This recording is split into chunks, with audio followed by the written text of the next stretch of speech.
नमस्कार दोस्तों, स्वागत है आपका अपने YouTube चैनल येलो व्योम पर। चलिए बात करते हैं आज के टॉप 10 करंट अफेयर्स के बारे में। तो चलिए शुरू करते हैं। आज का पहला सवाल है, भारत कब से वुहान में पहली वंदे भारत मिशन उड़ान संचालित करने जा रही है? इसका आंसर होगा ए, 30 अक्टूबर।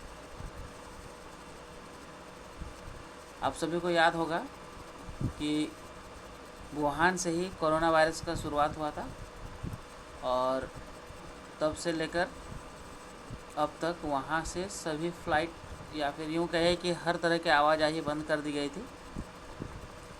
तो जब से वहाँ पे कहा गया है कि सब चीज़ नॉर्मल है, तो अब भारत सरकार भी वहाँ से अब जो भी यात्री है जो आना चाहता है या जाना चाहता है वहाँ, तो वो लोगों के लिए सेवाएं वंदे भारत मिशन बेसिकली वहाँ से लाने के लिए ये सरकार की तरफ से ये योजना चलाई गई उड़ान, जिसका नाम है वंदे भारत मिशन। ये 30 अक्टूबर से फिर से संचालित होगी। बढ़ते हैं अगले सवाल की ओर।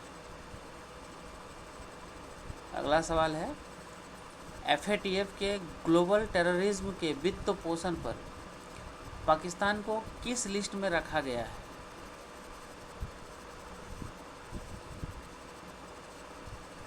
इसका आंसर होगा सी, ग्रे लिस्ट में।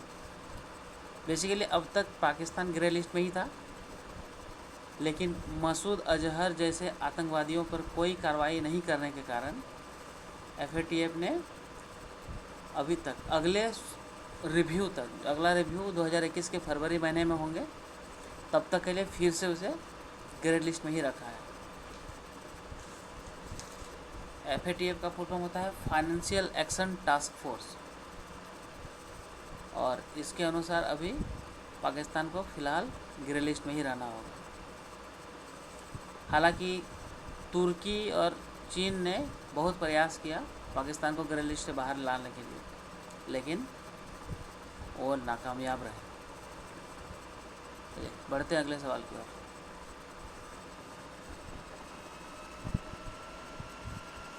अगला प्रश्न है, फोर्ब्स के वर्ल्ड बेस्ट एम्प्लॉयर 2020 में भारतीय सार्वजनिक क्षेत्र के उपक्रमों में से किसे प्रथम स्थान मिला है?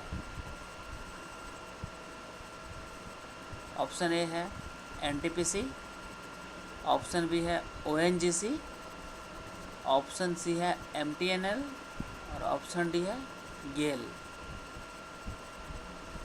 तो इस वर्ष फोर्ब्स के लिस्ट में बेस्ट एम्प्लॉयर 2020 के में प्रथम स्थान मिला है ए, NTPC। चलिए बढ़ते हैं अगले प्रश्न की ओर। अगला प्रश्न है, अंतर्राष्ट्रीय अंतरिक्ष स्टेशन पर 6 महीने के मिशन के बाद गुरुवार को अंतरिक्ष यात्रियों की तिकड़ी संयुक्त रूप से पृथ्वी पर लौट आए। किस स्पेसक्राफ्ट की सहायता से ये एस्ट्रोनॉट्स ISS यानी इंटरनेशनल स्पेस स्टेशन पर गए थे? ऑप्शन है A, spaceship 2 spacecraft, option B Soyuz spacecraft, option C Shenzhou spacecraft, option D SpaceX Dragon 2। इसका आंसर होगा ऑप्शन बी, सोयूज स्पेसक्राफ्ट। बढ़ते हैं अगले प्रश्न की ओर।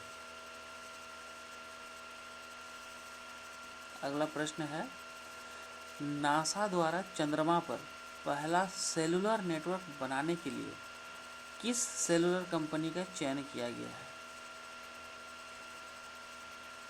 Option A Nokia, option B Samsung, option C Jio, option D Vodafone. इसका answer है option A, Nokia. NASA ने नोकिया के साथ एक कोलैबोरेशन करके चंद्रमा पर सेलुलर नेटवर्क स्थापित करने वाले हैं। अब वहाँ पे भी 4G 4G नेटवर्क की सुविधा मिलेगी। बढ़ते हैं अगले सवाल की ओर।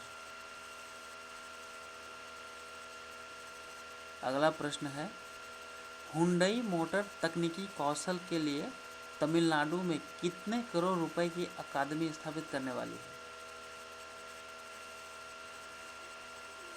तो ऑप्शन ए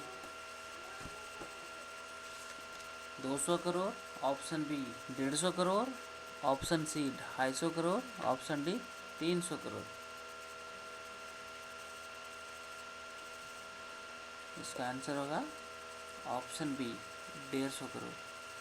हुंडई मोटर इंडिया तमिलनाडु में एक अकादमी स्थापित करने वाली है जो विशेष करके कौशल यानी स्किल डेवलपमेंट के लिए।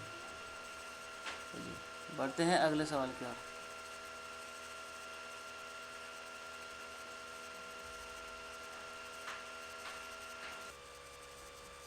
अगला प्रश्न है, कितने उपभोक्ताओं ने यूपी में अपने बिजली बिलों का भुगतान कभी नहीं किया?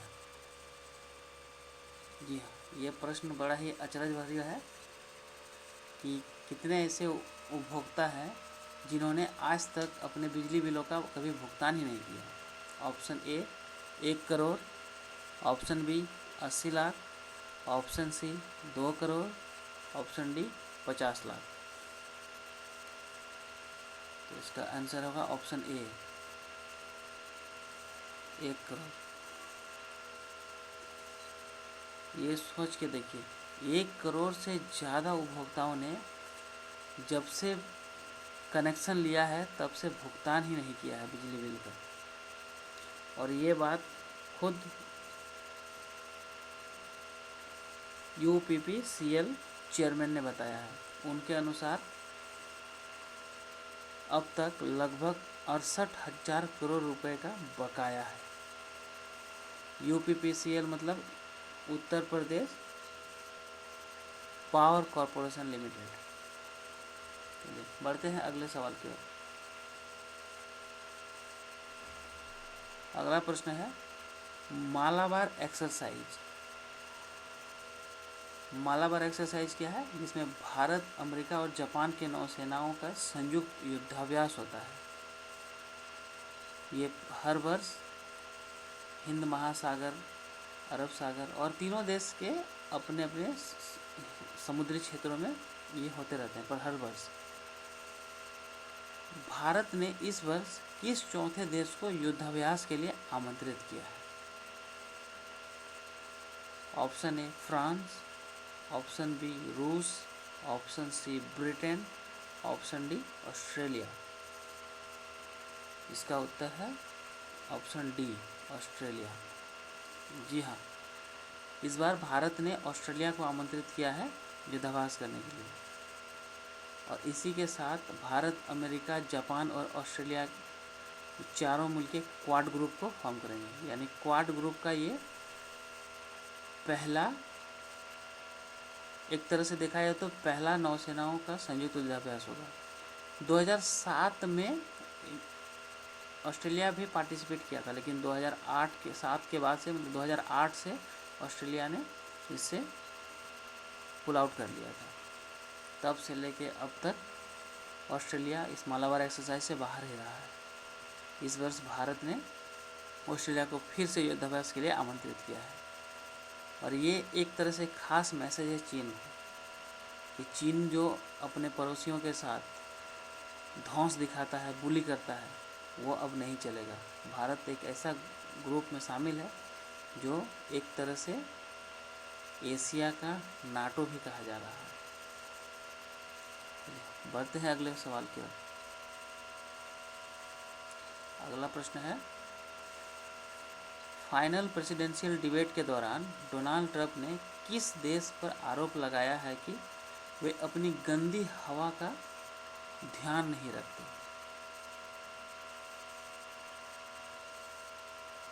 Option A Bharat, option B रूस, ऑप्शन सी चीन, ऑप्शन डी उपरोक्त सभी। इसका आंसर है ऑप्शन डी उपरोक्त सभी। जी हाँ, दरअसल अमेरिका में राष्ट्रपति का चुनाव हो रहा है, जिस कारण वहाँ पे प्रेसिडेंशियल डिबेट हो रहा था, फाइनल डिबेट, जिस दौरान उसे जब क्लाइमेट चेंज को लेकर प्रश्न किया गया तो उस समय डोनाल्ड ट्रंप ने भारत, रूस और चीन पर आरोप लगाया कि ये क्लाइमेट परिवर्तन में ये लोग अपने देश के हवा को साफ नहीं रख रहे हैं। और अमेरिका का जो सबसे महत्वपूर्ण मीटिंग हुआ था फ्रांस में, पेरिस समझौता, वहाँ से पुल आउट करना अमेरिका के लिए सही साबित हो, ये डोनाल्ड ट्रंप का कहना है। चलिए बढ़ते हैं अगले प्रश्न की ओर। अगला प्रश्न है, एडवर्ड स्नोडेन को किस देश ने स्थायी निवास की अनुमति दे दी? ऑप्शन ए रूस, B Britain, C France, D Germany. इसका आंसर होगा ए रूस। जी हाँ, एडवर्ड स्नोडेन को रूस ने अपने यहाँ स्थायी निवास दे दिया। दरअसल एडवर्ड स्नोडेन अमेरिका के NSA, नेशनल सिक्योरिटी एजेंसी में एक एम्प्लॉय थे, जिन्होंने वहाँ के कुछ गुप्त दस्तावेज़ों को लीक कर दिया था, जिसके बाद से वे निर्वासित थे और रसिया में ही 2013 से वहीं पर रह रहे थे। तो अब जाकर रूस ने उसको अपने यहाँ स्थायी निवासी का अनुमति दे दिया। ठीक है दोस्तों, आज का 10 सवाल पूरा हुआ। और वीडियोज़ अगर अच्छा लगे तो लाइक कीजिए, शेयर कीजिए, चैनल को सब्सक्राइब कीजिए, और कोई सुझाव है तो कमेंट ज़रूर कीजिए, ताकि इसे और भी अच्छा बनाया जाएगा। और बेल आइकन को ज़रूर दबाइएगा, ताकि हर अपलोड होती नई वीडियोस के साथ आपको नोटिफिकेशन मिल जाएंगे। ठीक है दोस्तों, जय हिंद, जय भारत, नमस्कार।